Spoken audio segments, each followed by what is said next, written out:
going back to then justification, how does that inform our ecclesiology where it's not where there's still some sense of structure there, right? Because you could say, okay, if that's the doctrine where the church kind of stands or falls, then where what's the limits to the kind of freedom of ecclesiology there, or what's the need what's the importance for some kind of oversight or structures in place? Does that make sense? Like, where's that line? Because I could see that in one or two ways. I could see that saying, like, this is such an important aspect of our proclamation of the gospel, how we understand the gospel, and so we need to make sure we have a structure and order that ensures that, right?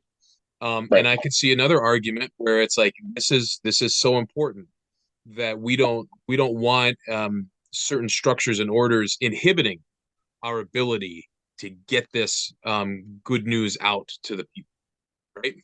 So Yeah. so how does that inform our ecclesiology? Yeah. So this is this is something that has been a challenge for Lutherans for 500 years, to be perfectly honest. Early in the Reformation, you have bishops who refuse to ordain university students who now want to become priests, preachers. They're refusing to ordain them because they're following this Wittenberg theology that can't be trusted. And that led the German Lutherans to start ordaining their own priests, where those who were already priests and followers of the evangelical movement would ordain future priests without any bishop present, which, is like, oh my God, you can't do that. Well, yeah, their argument was, well, we can, because we believe that the early church witness didn't necessitate a bishop to do it. That's debatable, but you can argue that. Actually, it's cited in the Book of Concord, where Melanchthon says Jerome pointed out Jerome that did the it, yeah. Church of Alexandria operated under presbyters only. There were no bishops originally, so they felt that they had warrant from the history of the church. Notice they didn't create new stuff. They had to find warrant in the history of the church. So they didn't just make stuff up. They said we're standing in an apostolic tradition that's a valid apostolic tradition. Well, and So the they Book of started, Concord says we've introduced nothing new, yeah, yeah, right? exactly. So, No novelty here. Um, so they started ordaining their own pastors. And why did they do that? It's because they said somebody needs to be ordained to preach the gospel and administer the sacraments. And that takes priority over maintaining episcopal prerogative. But that only works because we can see an example in the early church that allows us to do it. mhm. Okay. Um, while at the same time saying, yeah, we've done this, but if we can have unity and we can all be back together again, so long as you allow us to preach the gospel, then we'll submit to episcopal orders. Yeah. Mhm. We'll even let those we've already ordained submit to your bishops laying hands on them, as long as it's not done with any like unnecessary ceremony. But we'll do that for the sake of good order and good feelings. But you need to allow us to preach the gospel. So it always comes back to that. So we can see an example from the Reformation perspective where they believed a particular structure was inhibiting the preaching of the gospel, but not because it was the structure itself, it was because of the people who occupied the structure. The bishops don't allow us to preach the gospel. They didn't say having bishops prevents us from preaching the gospel. The particular people who are bishops are preventing us from preaching the gospel. Okay. And I think that's a really important distinction to make.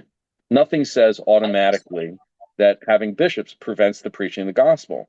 And we can see that in Sweden. As a matter of fact, there was a small group of Lutheran bishops, even in Germany. That's a complicated story we don't need to get into. Um, so it wasn't the office itself, it was the people executing the office that were the problem. Yeah, the desire is to have evangelical missions, Yes, as exactly. we understand evangelical, of course. Exactly. But in the end, we will do whatever is necessary to make sure that the gospel gets preached, you know, without abandoning all good order. We're not going to become anarchists about this. We're definitely not going to go the Anabaptist route, in other words. Well, so then you get into order, and then what's then the justifications for congregational autonomy and authority? Um, you know, or having synodical oversight and authority versus hierarchical kind of structure? Yeah. What are those things? Yeah, no, this is again a really good question. Remembering that in American Lutheran history, well, let's back up a little bit. In Europe, prior to America, the Reformation, there was really not much of a thought of congregational autonomy. Okay, and that's because the Reformation churches inherited the pre-existing ecclesiology that thought of the diocese, the synod, as the ecclesia localis, the local church. So congregations weren't really things of their own, they were extensions of the diocese. Okay. The bishop was the pastor of the diocese. The priests were clear subordinates of the bishops because the priests themselves were extensions of the bishop into the local congregation.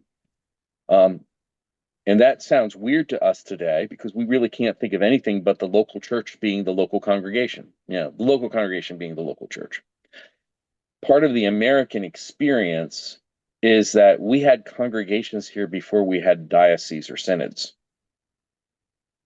Matter of fact, we had some places congregations before we had pastors, you know, and this is true except for the Church of Sweden and kill that, except for the Church of Sweden, most of the others they're over here without strong ecclesiastical oversight in the continental United States. Once you hit the fringes like Russia, that's a little different, and the Virgin Islands are going to be a little different, but for the most of it, this is the way it works.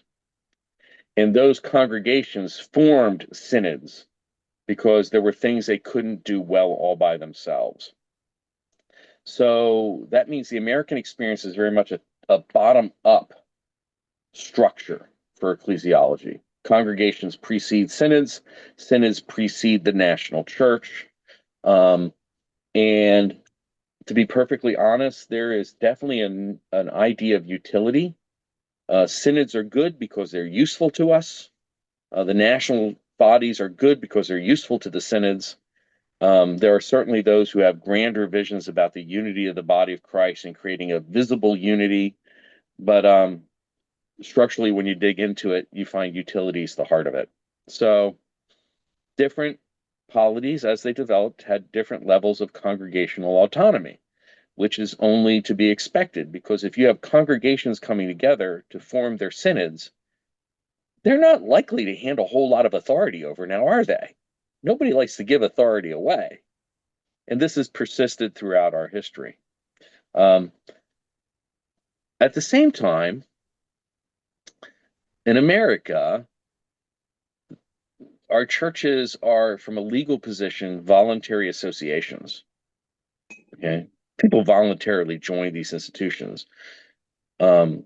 So the idea that someone would want to disassociate on one level seems abhorrent to us who are thinking theologically.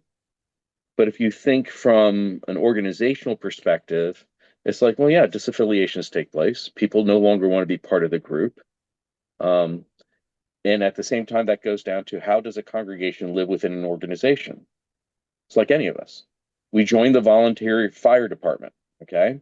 When we join the volunteer fire department, we submit to the rules of the volunteer fire department. We just don't do anything we want because we joined this organization. If I want to assert my autonomy, I self-constrain because I have voluntarily joined this group. And if I don't want to do that anymore, I leave this group.